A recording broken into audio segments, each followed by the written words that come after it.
পূরণ করি। তোমরা দেখতে পাচ্ছ 9 যোগ খালি ঘর সমান 16। তাহলে এখানে দেখো, এইখানে মূলত এটি একটি যোগ অঙ্ক এবং যোগফল হচ্ছে 16। তাহলে 9 এর সঙ্গে কত যোগ করলে 16 হবে? তাহলে 9 এর সঙ্গে 10, 11, 12, 13, 14, 15, 16, 1, 2, 3, 4, 5, 6, 7, অর্থাৎ এখানে হবে 7। অর্থাৎ 9 এর সঙ্গে 7 যোগ করলে 16 হবে।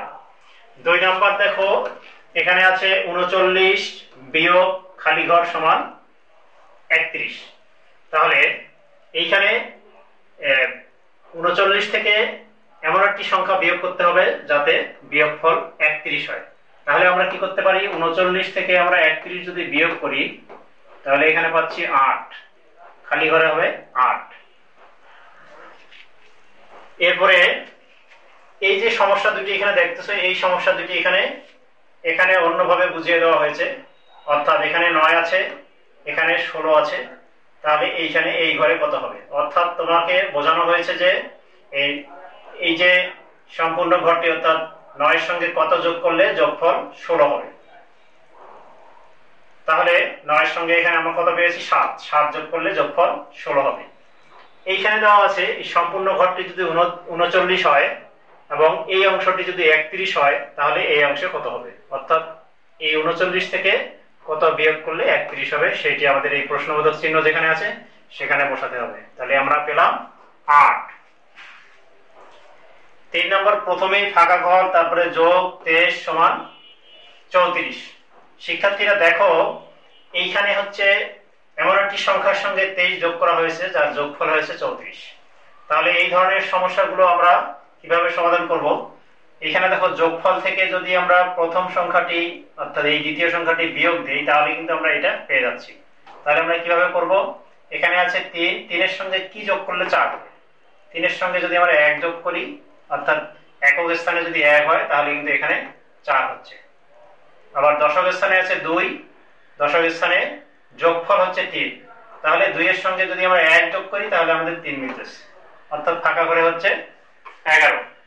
এইভাবে আমাদের ফাঁকা ঘরগুলো পূরণ করতে হবে যোগের ক্ষেত্রে। তাহলে এই 3 নম্বরের সঙ্গে কিন্তু 4 নম্বরটির মিল আছে। এখানে লক্ষ্য করো, এখানে আছে প্রথমেই ফাঁকা ঘর যোগ 19 সমান 45, অর্থাৎ 19 এর সঙ্গে কোন সংখ্যা যোগ করলে 45 হয়? আমরা এটি অন্যভাবে করতে পারি। আমরা এখানে 45 আর 19 যদি বিয়োগ করি তাহলে কিন্তু আমরা পেয়ে যাব। অর্থাৎ এখানে হচ্ছে কত? 9, 6, 15। একে 15 ধরতে হবে, 5 কে 15 ধরতে হবে, তোমরা জানো। তাহলে হাতের এখানে আসলে 2, এখানে হচ্ছে 2, তাহলে ফাঁকা করে বসতেছে 26। 26 এর সঙ্গে 19 যোগ করলে 45 হয়। 5 নাম্বার দেখো, 5 নাম্বারটিও এই 3 নাম্বার 4 নাম্বারের মতোই দেখতে। অর্থাৎ এখানে প্রথমে ফাঁকা ঘর ছিল, এখানে কিন্তু পরে ফাঁকা ঘর আছে। নিয়ম কিন্তু একই হবে, অর্থাৎ 14 এর সঙ্গে এমন একটি সংখ্যা যোগ করতে হবে যার যোগফল হবে 35। এখানে যোগফল 35 দেওয়া আছে, এখানে একটি সংখ্যা 14 দেওয়া আছে। তাহলে অন্য সংখ্যাটি বের করতে গেলে আমাদের যোগফল থেকে প্রথম সংখ্যাটি বিয়োগ করতে হবে।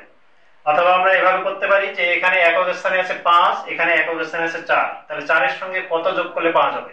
আমরা এখানে 1 লিখলে 4 এর সঙ্গে যদি 1 যোগ করি তাহলে 5 হয়। এরপরে দশক স্থানে আছে 3, দশক স্থানে এখানে আছে 1, অর্থাৎ 1 থেকে এখানে কত যোগ করলে 3 হয়? তাহলে 1 এর সঙ্গে যদি 2 যোগ করি তাহলে 3 হচ্ছে। আশা করি বুঝতে পেরেছো। 6 নম্বর ফাঁকা ঘর হচ্ছে 6 নম্বর, প্রথমে আছে বিয়োগ, প্রথমে একটি সংখ্যা দেওয়া আছে 29 বিয়োগ ফাঁকা ঘর তারপরে হচ্ছে 17।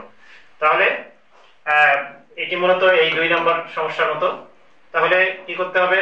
দেখো, এই ধরনের বিয়োগের যে ফাঁকা ঘরগুলো আছে, বিয়োগের ফাঁকা ঘরগুলোর ক্ষেত্রে যদি প্রথমেই কোনো সংখ্যা দেওয়া থাকে আর পরে যদি ফাঁকা ঘর থাকে তাহলে এই প্রথম সংখ্যা থেকে এই বিয়োগফলটি যদি বিয়োগ করে দাও তাহলে কিন্তু ফাঁকা ঘরে সংখ্যাটি আমরা পেয়ে যাব। তাহলে এখানে আছে 29, আমরা বিয়োগ করব 17। তাহলে বিয়োগ করলে হচ্ছে এখানে 2, এখানে হচ্ছে 1, আমরা পেয়ে গেলাম 12। 7 নম্বর, প্রথমেই ফাঁকা ঘর তারপরে যোগ তারপরে 27 তারপরে 75। এই যে ফাঁকা ঘর এই 3 নম্বর 4 নম্বর এগুলোর মতো এইটা তোমাদেরকে নিজে করতে হবে। এটা তোমরা নিজেরাই করবে, নিজেরাই করে তোমরা পাচ্ছ কিনা সেটি কমেন্ট করে জানাবে। এবং 8 8 নাম্বার দেখতে 6 নম্বরেরই মতো। হ্যাঁ, আচ্ছা 8 নাম্বার আর 6 নাম্বারের মধ্যে একটু পার্থক্য আছে। এটি হচ্ছে ফাঁকা ঘর আছে প্রথমে, এবং ফাঁকা ঘরের সঙ্গে 39 বিয়োগ করলে 45 হবে। তাহলে এই ক্ষেত্রে দেখো, এই ক্ষেত্রে তোমরা জানো যে বিয়োগের ক্ষেত্রে প্রথমেই সবচেয়ে বড় সংখ্যাটি বসে, যেটিকে আমরা বিয়োজন বলি। অর্থাৎ বিয়োজন সবচেয়ে বড় হয়, তারপরে বিয়োজ্য, এবং শেষে হচ্ছে বিয়োগফল। তাহলে আমরা এই সংখ্যাটিকে পেতে গেলে এই দুটিকে যোগ করতে হবে, অর্থাৎ 39 এবং 45-এ যোগ করতে হবে। যোগ করে যেটি হবে সেটি হচ্ছে এই বিয়োজনে বসবে। তাহলে 9 আর 5 14, 4 হাতে থাকলো 1, 7 3 7 1 8, এখানে হবে 84। তাহলে বিয়োগের ফাঁকা ঘরের ক্ষেত্রে তোমরা লক্ষ্য করো, যদি শেষে ফাঁকা ঘর থাকে তাহলে বড় সংখ্যা থেকে ছোট সংখ্যা বিয়োগ করলেই যেটি বিয়োগফল পাওয়া যাবে সেটি ওই ফাঁকা ঘরে বসবে।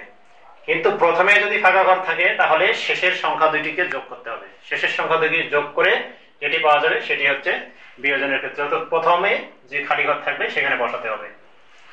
এরপরে 9 নাম্বার সমস্যাটি একটু ভিন্ন। 9 নাম্বার দেখো, এখানে রাশি আছে 3টি, অর্থাৎ 12-র সঙ্গে যোগ আছে 9, বিয়োগ আছে ফাঁকা ঘর, তারপরে 13। অর্থাৎ এখানে 3টি রাশি যোগ করে যোগফল বা বিয়োগফল যেটি সেটি পাওয়া গেছে 13। তাহলে আমরা দেখি, প্রথমে যে দুটি আছে এই দুটি যোগ করতে হবে। 12-র সঙ্গে 9 যোগ করলে কত হয়? 12-র সঙ্গে 9 যোগ করলে হচ্ছে 21। এখন 21 থেকে কত বিয়োগ করলে 13 হবে? তাহলে এই 21 থেকে 13-কে আমাদের আবার বিয়োগ করতে হবে। এই 21 থেকে যদি 13 বিয়োগ করি তাহলে কত হয়? এখানে হচ্ছে 11 ধরলে 8, অর্থাৎ এই ফাঁকা ঘরে হবে 8, এই ফাঁকা ঘরে হবে 8।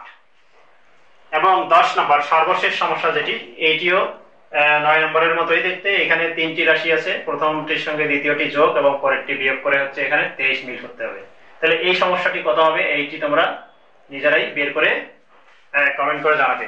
তাহলে তোমাদের এই 10 নম্বর থাকলো এবং হচ্ছে 7 নম্বর, এই দুটি তোমরা নিজেরাই করবে। নিজেরাই করে তোমরা করতে পারতেছো কিনা, যদি পারো তাহলে কমেন্ট করে জানাবে, যদি না পারো তবুও জানাবে, তাহলে আমি কমেন্ট বক্সেই তোমাদের অ্যান্সার দিয়ে দেব। আশা করি তোমরা এই ক্লাসটি দেখে উপকৃত হয়েছো। ধন্যবাদ।